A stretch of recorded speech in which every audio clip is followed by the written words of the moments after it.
So let's talk beauty in gaming. Well, I guess let's start this. Question of the day: what is your favorite multi-dimensional game? By that, of course, I don't mean a game in which you visit another plane of reality a la Arkham Horror. I mean a game that involves multiple planes, dimensions, when you're actually playing the game, whether it be, 2 dimensions, 3 dimensions, obviously not 4 dimensions, but top-down games is how we usually view games, from the top down, looking down and playing. Twilight Imperium is very much this game. However, there are some games that use a lateral view across the game to give you a certain advantage or a certain set of rules, which is what brings us today to Tang Garden. Well, let me know in the comments below 2 questions of the day. What do you think the prettiest game out there is? And 2, what's your favorite game that uses multiple planes for gaming? It's hard to explain. There are a few that have come to my mind, but Tang Garden is one of those games that uses a top-down view as well as a lateral view. So let's look at this game all about beauty in a garden and scoring points based on how you can play and position your people out on the board right now.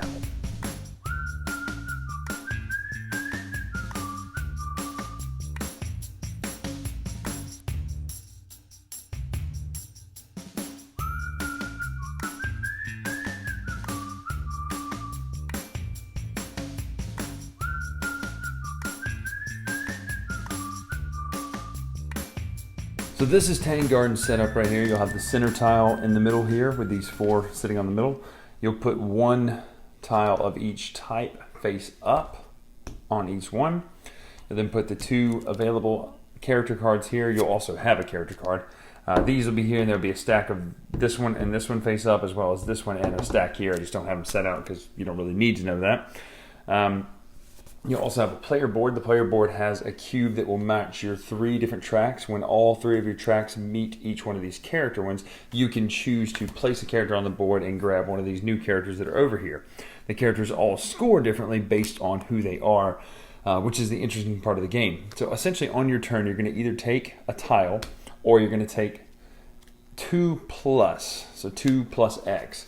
The X is however many of these tiles are face down. So when I take this, there's 1 face down. So if someone went next and wanted to take these upgrade cards, they would gain 3 cards because of 2 plus 1.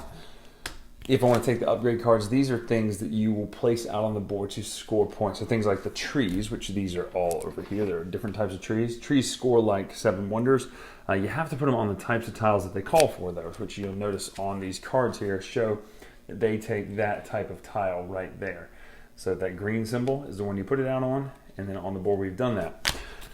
Those will score at the end of the game based on kind of how they are. So this is 1.4, then 9, then 16, then 25. So, and then as well as the pavilions, there's all different types of things in here. But the pavilions are, if you have the most pavilions, which are these, you score 12 points.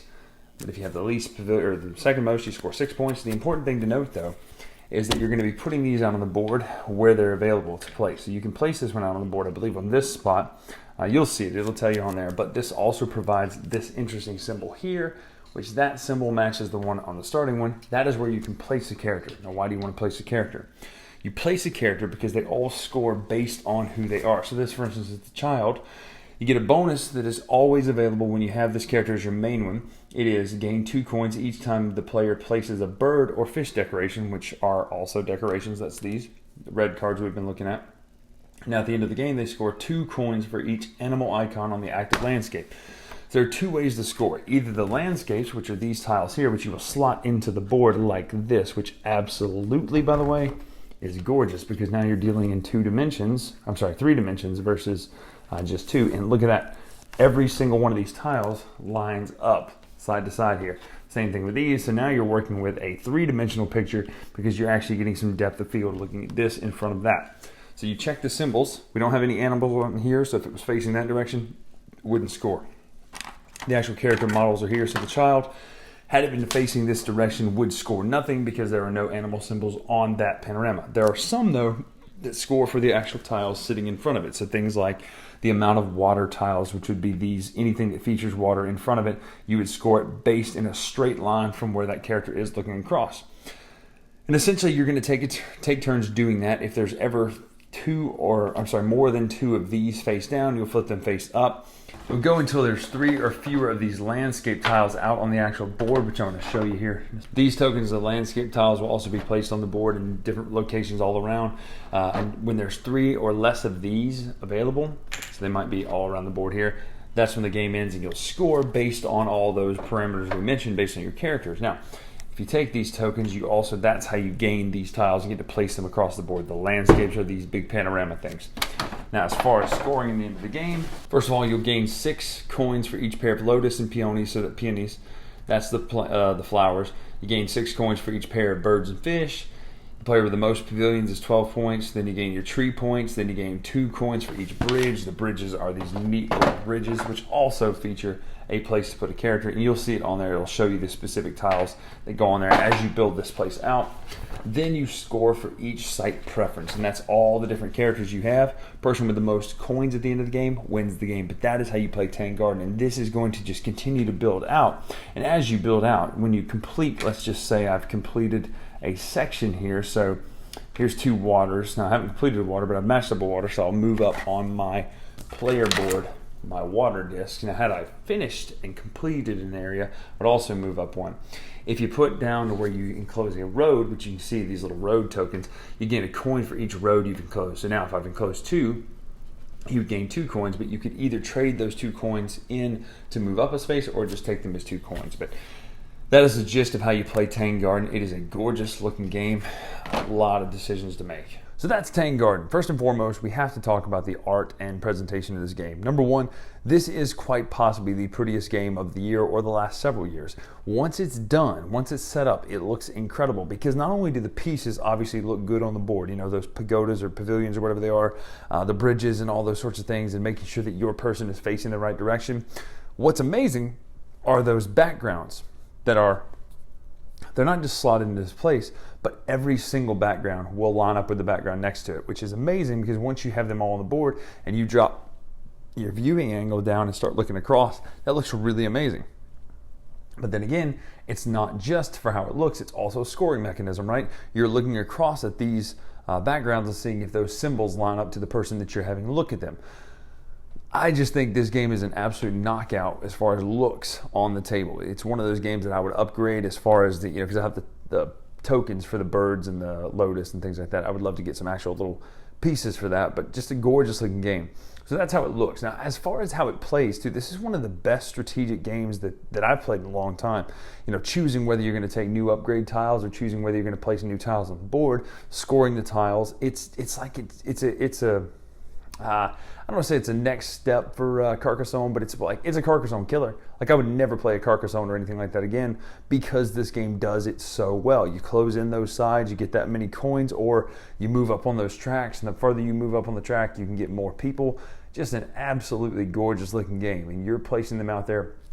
Hopefully, not only are you getting new people to score you points based on their, objectives, etc., you're also placing new tiles out there to hopefully, benefit you in the moment, but also benefit you at the end of the game, depending on where you put them, hopefully in the field of view of someone who scores based on that. So there are a lot of little options that come into play, and each time you play, it's a little bit different because you're going to get a different character up front, as well as ones will come out that are different each time you play. Granted, you're going to see them, but you're not going to have access to the very one you played with every single time. So it varies the strategy, and you can't just get locked into, well, I have to do this, this, and this. It kind of varies what you have to do. So all in all, presentation, looks, art, etc. This is just a knockout. It's a fantastic looking game. Number two, the actual mechanics of the game are very unique, very interesting. What they do, it's great tile placement, it's great decision making. So it's a super win for me as far as mechanics. And last but not least, total package, the Lex Luger torture rack of the game. It is in fact one of the best games I've played in a while. I'm going to go ahead and give it an 8 on here. And the only reason I detracted any is it's a little lighter for my taste as far as, what you can do. Once you do get into the rut, or once you do get into it, you can kind of figure out, okay, this is going to score every time. These are some strategies that are going to work every time, even though it's not going to work for you based on the characters you deal. So you're going to have to play a little bit, but you will kind of face the same thing after a while.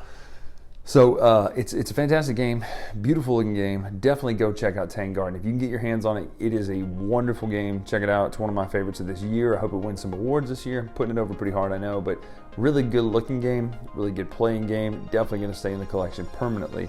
But Tang, go get your hands on this.